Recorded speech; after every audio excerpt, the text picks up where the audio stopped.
Hello, everyone. Good evening. Good evening. How's everyone this evening? I am logging in. I put good morning.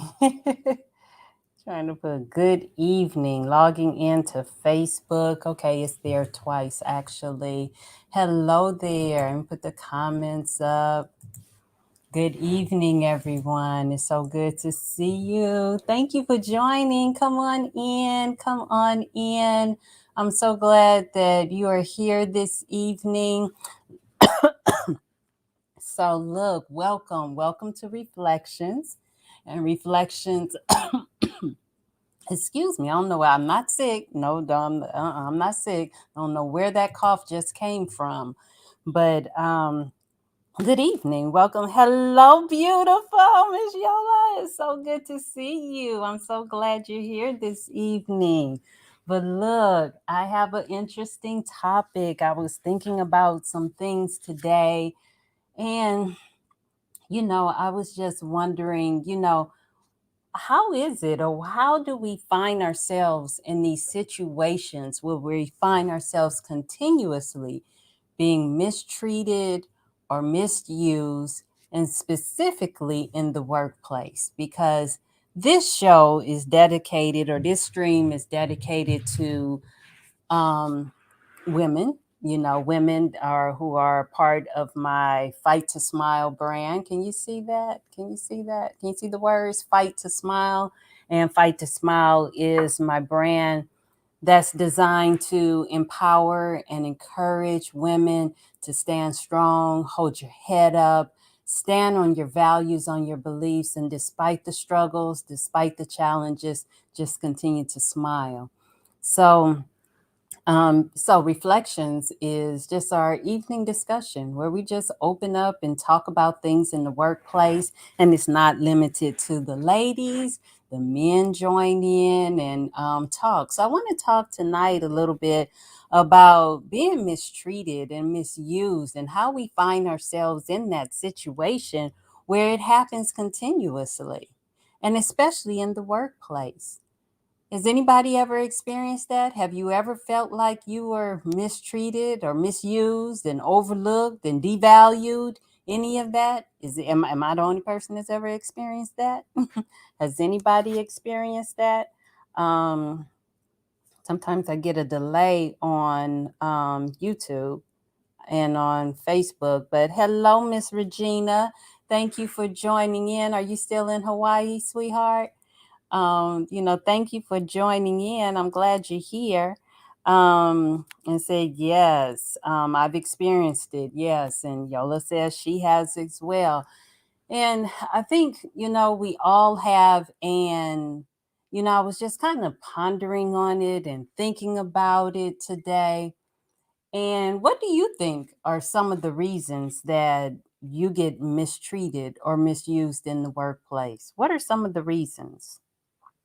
What are some of the reasons? Yes, ma'am. Regina says she's still in Hawaii. That's so cool.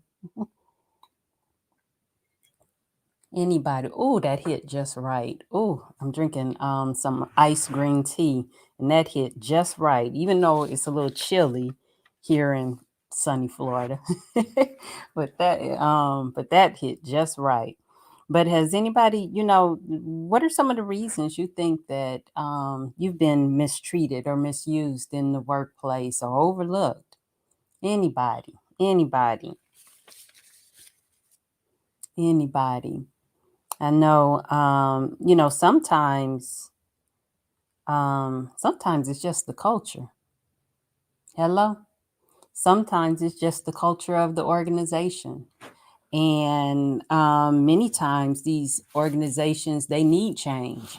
They need, they need a overhaul. They really do. And instead, they just continue to perpetuate that continuous cycle of abuse. Let's see, Regina said, initially, I didn't know how to advocate for myself. And you know what? And that's what it all boils down to. It really does. It really does. And that is learning how to speak up and to speak for ourselves. I know that Regina said age was a factor. Yola says she has no idea why, she was mistreated and misused, especially when you come from a pure heart and you're doing right by clients, doing right by your colleagues, you're doing the right thing. So it doesn't make any sense why you're being singled out or you're being mistreated. And again, sometimes it's just the culture and the whole, organization needs to change. Sometimes that is the situation. It could be it needs to change the way they treat women. It could be the way they treat minorities. It could be the way they treat people of certain age brackets. They could be, the way they treat older people or the way they treat younger people. It could be a host of things, but sometimes it's the organization. It really is. And then when you try to bring up the issue, people will say, oh, well, that's just how it is, or something like that. So they deflect, and they try to deflect and make you think you the one that's tripping, or you the one that has the issue, when in fact it's them, it's the culture, it's the organization that needs to be changed. So that is the case sometimes. But I really think, when we really take a look at it, we have to learn how to advocate for ourselves, you know? And when we are the ones who, whether it's in relationships or whether it's in the workplace, whether it's in our places of worship, and we continuously get mistreated or overworked or misused and stuff, we have to look at us at some point. We have to step back and say, what am I doing to contribute to this issue? So let's see. We have some good comments. So let's see. Regina said age was a factor too. Yeah, being extremely young.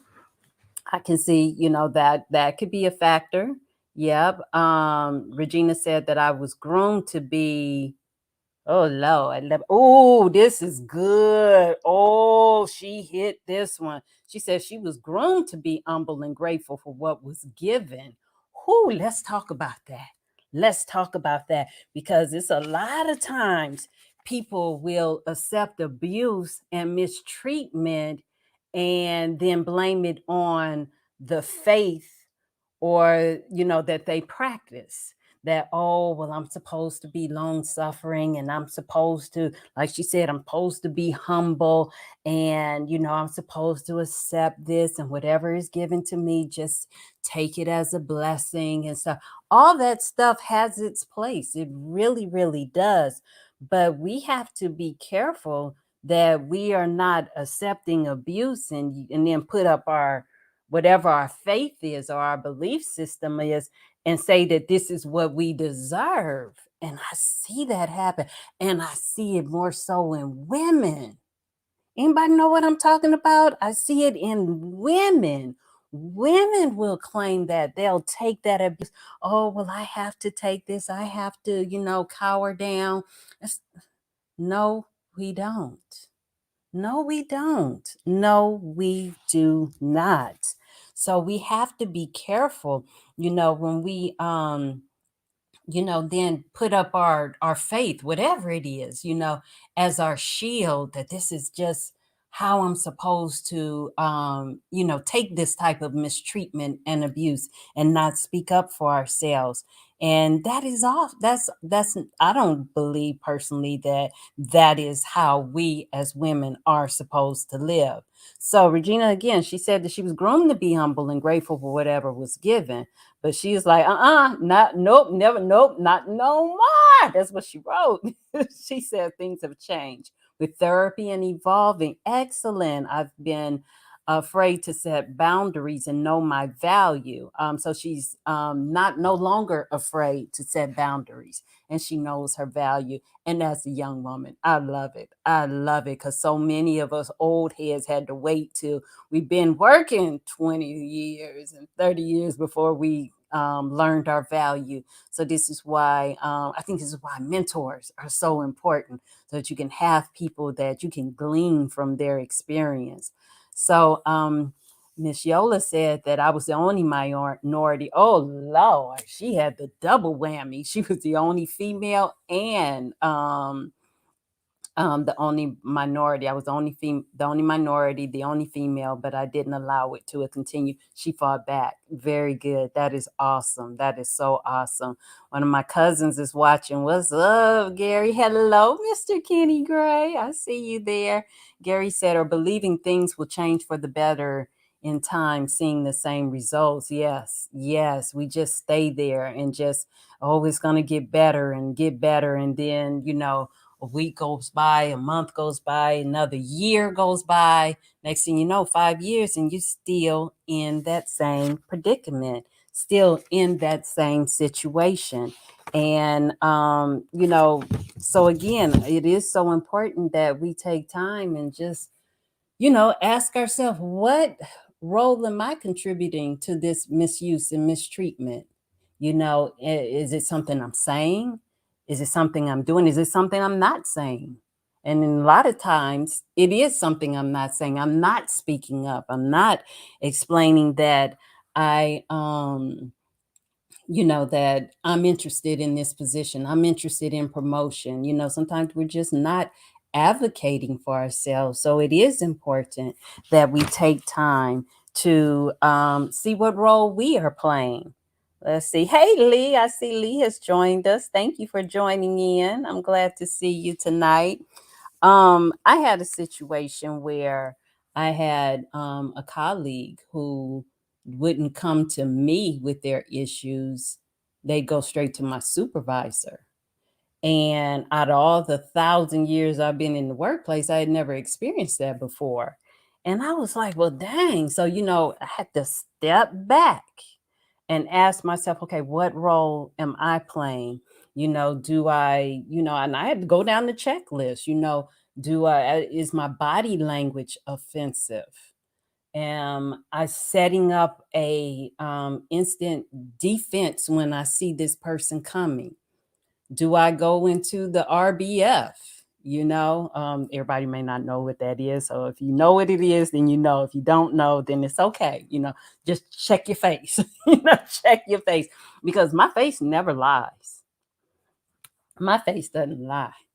And and if people say something that's off the wall, it shows on my face. And I have somewhat tried to work on that. And, at this point, kind of in life, I'm like, well, if I hadn't fixed it yet, it's not going to get fixed. But these are the things that we have to, step back and say, what role am I playing in contributing to how I'm feeling mistreated and misused and abused?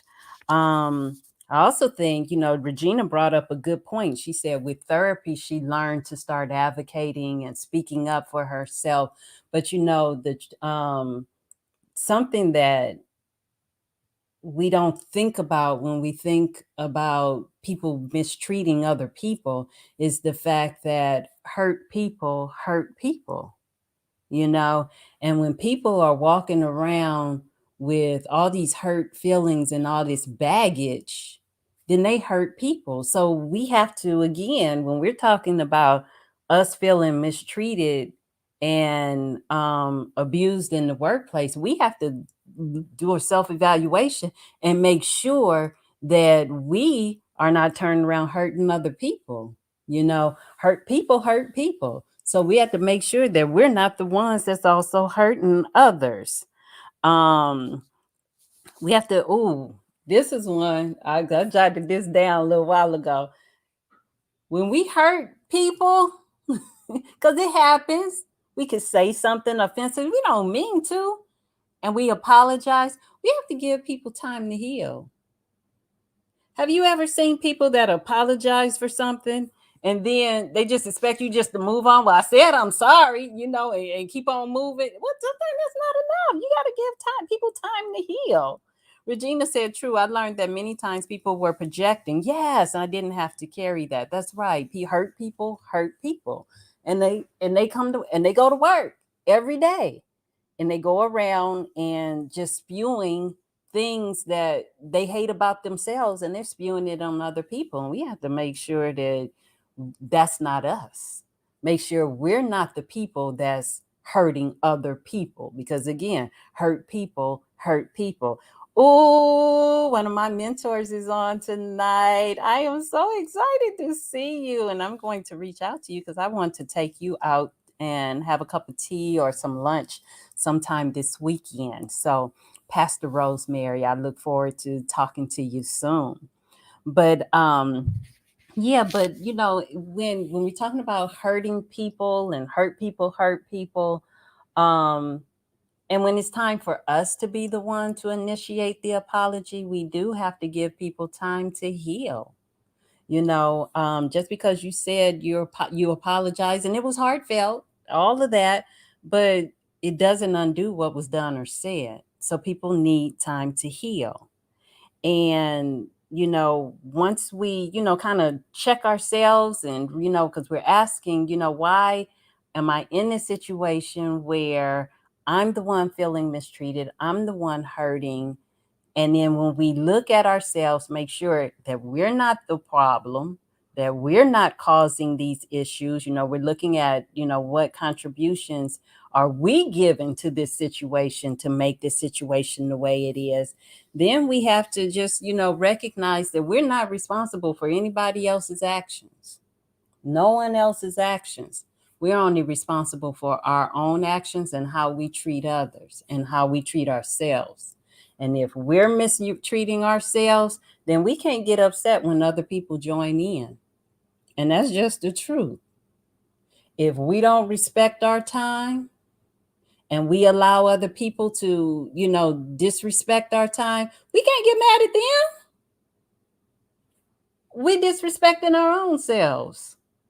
People are going to treat us exactly the way we allow them to treat us. So if the workplace is being rude and disrespectful and we're accepting it, we're being rude and disrespectful to our own selves. And I see you, Terry. Thank you for joining us tonight. If we aren't respecting our gifts and our talents, we're misusing and mistreating our gifts and our talents, then why we feel bad when somebody else misuses our gifts and our talents? Why are we upset? They're doing exactly what they see us doing to ourselves. So I think, you know, like I said, when I was just sitting there thinking today, I was thinking about, you know, some conversations that I had overheard when I was at lunch. And I heard, you know, a young lady talking to another young lady, and they were just saying how, you know, the people treated them bad and mistreated them, and they stayed there for 4 or 5 years. Why? Why did you continue to disrespect yourself, which then gave them permission to disrespect you? So ultimately, you know, it's on us. It's on us. It's on us. It's on us to get the healing that we need so that we can move forward. So that, like Regina said, so that we can set up our own boundaries, set up our own goals that we have for our life so that we can move forward. And moving forward, that's what we're trying to do, is it not? Are we not trying to move forward? Trying to see if we have any new comments. Terry, teach people how to treat you. Absolutely. We teach people how to treat us. And if we're feeling mistreated and misused, then we have to look at how, what role we're playing in that situation and how we are mistreating ourselves, which then gives people license, or they feel like it gives them license to mistreat us because they're only treating us the way we allowed them to treat us. So that was my thoughts for today. That was my reflection. That was my reflection for today. So thank you again for joining me on my Fight to Smile Reflections show. And I look forward to seeing you all. Look, I am taking several days off, you all. Yes, several days off. You know why? Because I worked for it. So, but I do have my t-shirts. My t-shirts are here. Fight to Smile. And they come in white, black, and purple. So please, would you, I can, matter of fact, let me pull it up. And my mentor said good stuff. That's always, when your mentor says something, encourages you, you know how that just like, it's like candy. You know what I mean? It's like candy. So I'm just so excited. But I'm not seeing it right now. I'm not seeing my banner right now, but that's okay because my website is Dr. Naita, www.drnaita.com. So please visit my website and get a t-shirt. Get a t-shirt from someone, some wonderful lady in your life. So, with that being said, thank you all. Thank you for coming out tonight. I appreciate you. I love you. And I hope to see you really soon. Take care, everyone.